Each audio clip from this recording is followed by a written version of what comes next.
The United States started as a bold experiment, a nation built on freedom and opportunity. In those early years, the focus was inward. Westward expansion called, promising land and a new life. The idea of getting tangled in foreign affairs held little appeal. The Atlantic Ocean was a vast barrier. It kept the U.S. safe from the conflicts of Europe. This isolationist stance was solidified by the Monroe Doctrine in 1823. This policy declared that European powers should not interfere in the Americas. It was a clear message. The Western Hemisphere was for the U.S. to shape. Life in the young nation was tough but full of hope. Pioneers braved harsh conditions to settle new lands. Industries began to sprout, fueled by innovation and hard work. The U.S. was like a young sapling putting down roots and reaching for the sun. Its future was uncertain, but the spirit of its people burned bright. The seeds of a global power were sown, waiting for the right conditions to bloom. The rumble of progress echoed across the land. The Industrial Revolution, which had begun in Europe, took hold in the U.S. with a vengeance. Factories sprang up, churning out goods at an unprecedented rate. The nation's economy boomed, fueled by coal, steel, and the sweat of countless workers. With this newfound economic might came a shift in perspective. The U.S. was no longer a fledgling nation content with its own backyard. It was a rising power, and the world was starting to take notice. The allure of overseas markets grew stronger. American businesses sought new customers for their goods. The idea of expanding American influence, both economically and politically, gained traction. This wasn't about conquering lands like the empires of old. It was about securing a place at the table of nations, a place befitting the U.S.'s growing economic clout. The year 1898 proved to be a turning point. The Spanish-American War, sparked by events in Cuba, thrust the U.S. onto the world stage. The war was brief but decisive. The U.S. emerged victorious, acquiring territories like Puerto Rico, Guam, and the Philippines. The annexation of Hawaii further expanded the nation's reach across the Pacific. This was a defining moment. The U.S. was no longer just a continental power. It had become an empire, though many debated the morality and wisdom of this new role.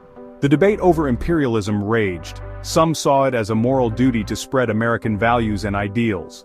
Others condemned it as a betrayal of the nation's founding principles.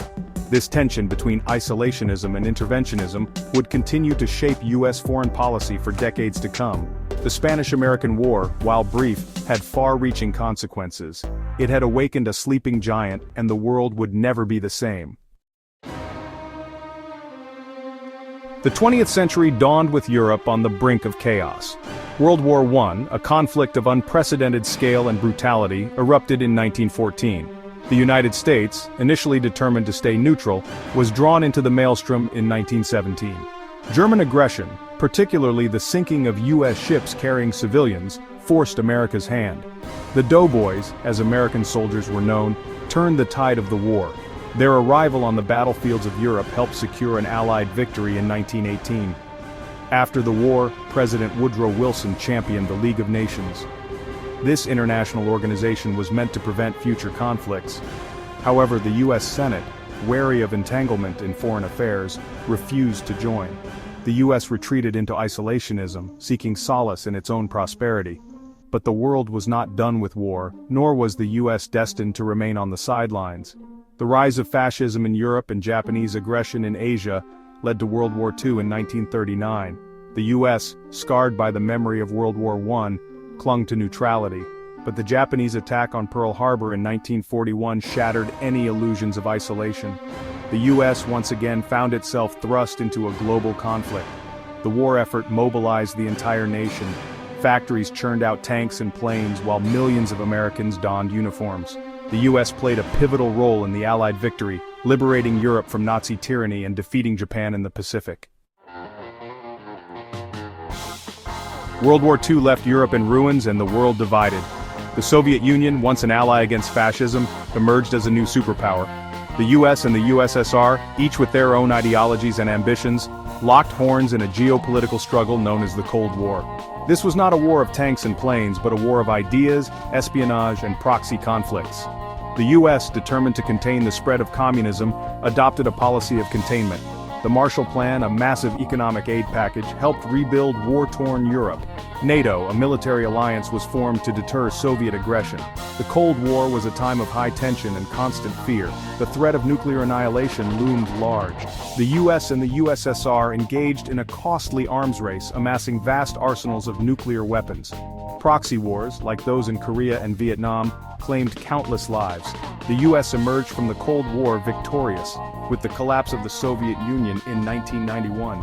It was now the world's sole superpower, but its role in this new world order was far from clear. The end of the Cold War brought hope for a more peaceful world. The US, basking in its victory, embraced the role of global policeman. It intervened in conflicts in the Balkans, the Middle East, and elsewhere. But this new era brought new challenges. The rise of China as an economic and military power shifted the balance of global power. The attacks of September 11, 2001, exposed the threat of terrorism and led to the US's long wars in Afghanistan and Iraq. The 2008 financial crisis, sparked by a collapse in the US housing market, shook the global economy. It raised questions about the sustainability of the US's economic model and its ability to lead. Domestically, the US grappled with political polarization, social unrest, and economic inequality. These challenges tested the fabric of American society and its ability to project power abroad. The US today stands at a crossroads. Its position as the world's sole superpower is increasingly challenged. The rise of China, the resurgence of Russia, and the emergence of other regional powers have created a more multipolar world. The US faces a choice: cling to its hegemonic past or embrace a future of cooperation and shared leadership.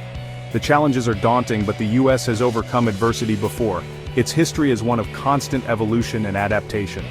The key to its future success lies in harnessing the ingenuity, resilience, and democratic ideals that have always defined the nation. The US may no longer be the world's sole superpower, but it remains a vital force for good in the world. Its actions, both at home and abroad, will continue to shape the course of the 21st century.